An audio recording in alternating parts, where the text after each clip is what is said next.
सबसे पहले राजस्थान की पावन धरती को मेरा सादर नमन और हमारे महामहिम राज्यपाल मलिक जी का वंदन एवं अभिनंदन। मंच पर विराजमान सभी जाट सरदारों और सामने बैठी जाट सरदारी को मेरा प्रणाम। राम राम। जब मुझे निमंत्रण दिया गया तो मुझे बताया गया था कि मुझे मेरे संघर्ष के बारे में बताना है। तो जाट कौम के बारे में, जाट इतिहास के बारे में बहुत सारी बातें हुई, तो सुनकर अच्छा लगा, बहुत कुछ सीखने का मौका मिला। और मैं यहाँ पर आपकी बातें सुनने के लिए ही आया था, और भाइयों ने तो बुला लिया, अगर नहीं बुलाते तो भी मुझे आना था। क्योंकि अगर अपनी कौम का कोई प्रोग्राम हो और अगर हम इस लायक हैं कि वहां पर आ सकते हैं तो हमें आना चाहिए। मैंने 10वीं अपने गांव के सरकारी स्कूल से की थी। मेरा गांव जाजवान है, जिला जींद, हरियाणा के अंदर। 10वीं में थोड़े अच्छे नंबर आ गए थे तो घर वाले बोले कि अब तो डॉक्टर बनेगा। मेरा इंटरेस्ट नहीं था, मेडिकल में एडमिशन दिलवा दिया। तो 1 साल में डीएन कॉलेज में कॉलेज की राजनीति करके फेल होके वापिस आ गया, मां बन गया डॉक्टर। +2 में मैंने कॉमर्स ली, जाट कॉलेज जींद से मैंने +2 की बीकॉम किया। जब मैंने कॉमर्स ली तो हमारे साथी बोलते थे कि ये तो बड़ियों की पढ़ाई है। मां चलो कोई बात नहीं, 1 साल इसमें भी देख लेते हैं। +2 में हम 51 छात्र थे, उसमें हमारे अपने जाटों के बालक भी थे, बनियों के भी थे, दूसरे भी थे। तो 51 बालक थे। उन 51 बालक में 12वीं क्लास में 46 छात्र फेल हुए थे। 4 का कंपार्टमेंट था और कॉमर्स में एक जाटों का छोरा पास हुआ था, अकेला पूरे कॉलेज में। उसके बाद एमकॉम गवर्नमेंट कॉलेज जींद से किया। बाद में सीएस करने के लिए दिल्ली चले गए। नंबर अच्छे थे एमकॉम में, शायद मेरे गांव में, मेरे जितने भी मेरे गांव तक जींद से 5-7 गांव में पहला एमकॉम था 1997 में। लेकिन यहां का जो सिस्टम था, क्योंकि मेरी आदत नहीं थी, मैं अपने बुजुर्गों के पैरों के हाथ लगा सकता हूं, लेकिन किसी अनपढ़, किसी लीडर के मैं पैरों के हाथ लगाना पसंद नहीं करता। क्योंकि किसी भी देश में उस देश के सिस्टम को बनाने वाले जो उच्च पदों पर बैठे हुए लोग हैं वही होते हैं, वही सिस्टम को खराब करते हैं, वही सिस्टम को अच्छा बनाते हैं। जब मेरी यहां पर पढ़ाई की कदर नहीं हुई, ठीक है, मैं एसडी स्कूल में लगा था 1998 में। 9 साल तक मैंने कॉमर्स के लेक्चरर के पद पर कार्य किया, पढ़ाया, लेकिन जो मुझे मिलना चाहिए था वो यहां पर नहीं मिला। तो मेरे साथियों की सलाह पर मैं ऑस्ट्रेलिया चला गया। उससे पहले 1 साल कुवैत गया था। कुवैत भी मेरे हिसाब से मुझे रास नहीं आया, तो 2004 में गया था, 5 में वापिस आकर के 2007 में ऑस्ट्रेलिया चला गया। और मेरे साथियों ने बताया था कि यहां पर आओगे तो टैक्सी भी चलानी पड़ सकती है, कार वाश भी करना पड़ सकता है, दूसरे और भी काम करने पड़ सकते हैं। और उस देश की एक खास बात है कि वहां पर कोई भी छोटा बड़ा काम नहीं है। वहां पर काम की कदर है, आदमी की बजाय जो काम करते हैं उनकी कदर होती है। यहां पर कई लोग बोलते हैं कि यहां पर टैक्सी चलाते हो, ये करते हो, वो करते हो, लेकिन मेहनत, जिस भी काम से आपका परिवार चलता है उस काम को करने में कोई भी संकोच नहीं होना चाहिए। यहां पर हमारी बिरादरी के लोग सारा दिन थाली बैठ करके ताश खेलते रहते हैं, वो भी अगर कोई काम करें तो 200-400 रुपए घर लेके आ सकते हैं। तो इसलिए मेरे मन में कभी भी ये नहीं होता कि ये काम छोटा है, ये बड़ा है। जब मैं गया तो उन्होंने बताया था कि टैक्सी चलानी पड़ सकती है, तो मैं मन बना के गया था कि टैक्सी ही चलाऊंगा। और 9 दिसंबर 2007 को गया था। वहां पर उस टाइम टैक्सी का लाइसेंस बनवाना यहां HCH का पेपर पास करने से भी मुश्किल था। मैंने हर एग्जाम पहली एफर्ट में पास किया, इंग्लिश का भी, ड्राइविंग का भी, सारी चीजें, रूल रेगुलेशन का भी।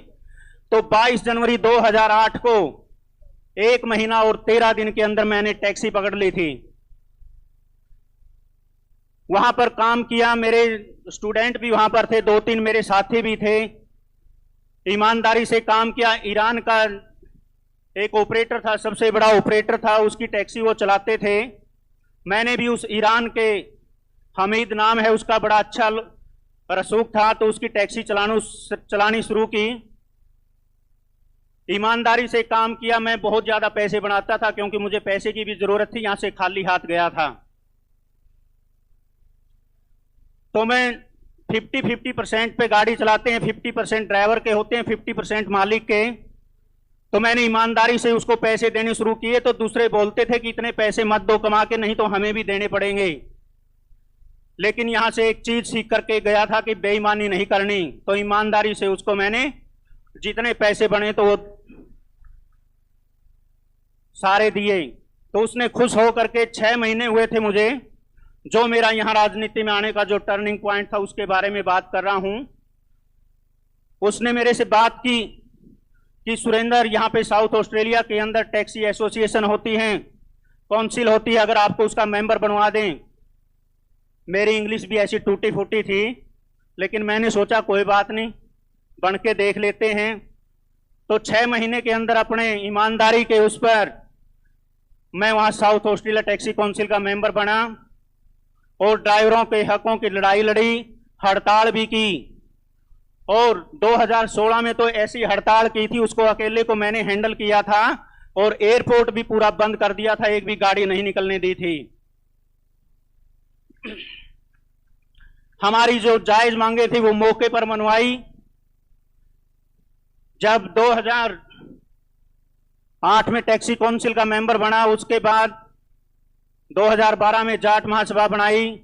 वो भी बनवाने वाले हमारे राज्यसभा के सांसद थे दिलीप टर्की जी, उनको पता भी नहीं था, वो तो उड़ीसा से हैं। जब गए मेरे पास, बोले यहां पर जाट सभा बना लो। मां, आपको क्या पता कि मैं जाट हूं? बड़े ईमानदार आदमी हैं। उसके बाद बहुत सारे स्कूलों के बच्चे गए, हमने भी बुलाए, तो हर किसी की मदद करने की कोशिश की। 2018 में जब मैंने चुनाव लड़ने की सोची, सबसे पहले मैंने बात की, वहां का जो मेयर था वो एक बार मेरी गाड़ी में बैठा था, उसने नंबर दिया था कि अब मेरा चुनाव लड़ने का इंटरेस्ट है। तो मैं अपनी जाट समाज की बात बताता हूं कि उसको पता था कि जाट कौम है यहां पर। जब उन्होंने बोला जब भी आपका इलेक्शन लड़ने का मन करे तो ये मेरा कार्ड है, तो मुझे कॉल करना। 2018 में चुनाव थे, तो मैंने कॉल की कि सर मैं इलेक्शन के लिए रेडी हूं, अगर आप मेरी मदद करो तो। जब मैंने बात की तो उन्होंने एकदम बोल दिया कि मैं बहुत बिजी हूं और आई विल कॉल बैक। मैंने सोचा कि ये भी बेवकूफ बना गया, मदद नहीं करेगा। बोला मैं 1 घंटे बाद कॉल करूंगा। 1 घंटे बाद उस मेयर की कॉल आई। वो 18 साल वहां पर मेंबर ऑफ पार्लियामेंट भी रहा, 18 साल मेयर भी रहा, 10 साल उसने टीचिंग का काम किया था, स्पीकर भी रहा साउथ ऑस्ट्रेलिया के अंदर। तो जब 1 घंटे के बाद कॉल आई तो उसका पहला क्वेश्चन था मेरे से कि सुरेंद्र, जो आपका फेसबुक पर नाम है वो सुरेंद्र चहल है, लेकिन आपका जो यहां पर वोट बना हुआ है, नागरिकता है, उसके अंदर आपका सुरेंद्र पाल है। मैं यस सर, वो तो मेरा सरनेम है। बोला ये चहल होते हैं, ये जाट होते हैं? इंग्लैंड का था वो। मां हाँ जी जाट होते हैं। बोला ये खेती बाड़ी करते हैं, किसानी करते हैं, आर्मी में होते हैं? मां जी बिल्कुल। बोला ज्यादातर नॉर्थ इंडिया में होते हैं। उसको भी हमारी कौम के बारे में पता था। तो हमें गर्व होना चाहिए कि हम जाट जाति में पैदा हुए हैं। और उसने उसी दिन बोल दिया था कि मैं तेरे घर आऊंगा और सारी तैयारी करवाऊंगा और पूरी मदद करूंगा, और मैं रिटायर हो रहा हूं, मेरी तरफ से सिर्फ आप ही कैंडिडेट होंगे। तो इंग्लैंड के बंदे ने मेरे को खड़ा किया, ग्रीक का मेरा बंदा है, दोस्त है, मेंबर ऑफ पार्लियामेंट 5वीं बार बना है, तो उन्होंने मेरी मदद की। और यहां पर हमारी कौम में कोई भी बड़े लीडर बन जाते हैं, हमारी कौम वाले को मदद नहीं करते। लेकिन वहां पर देखो, एक इंग्लैंड से आया, एक ग्रीक से आया और एक ईरान से आया, इन लोगों ने मदद की। कभी भी जातिवाद और दूसरी चीजों में कोई भी ध्यान फर्क नहीं होने दिया। तो इसलिए अब समय है कि अपने बच्चों को शिक्षित करें, व्यापार में लगाएं, खेती बाड़ी को छोड़ करके, क्योंकि खेती बाड़ी तो अब कम होती जा रही है। तो इसलिए कोई भी अगर अपनी कौम का बच्चा साउथ ऑस्ट्रेलिया में आता है तो एक बार एयरपोर्ट पर पहुंच जाए और मुझे बता दें, उसके बाद हम पूरी कोशिश करेंगे। मैं कोई वचन नहीं देता, लेकिन पूरी उसको उसकी मदद की जाएगी, अच्छे तरीके से गाइड किया जाएगा। तो मैं ज्यादा समय नहीं लूंगा। एक बार फिर से पूरी जाट सरदारी को मेरा प्रणाम। जय हिंद, जय भारत।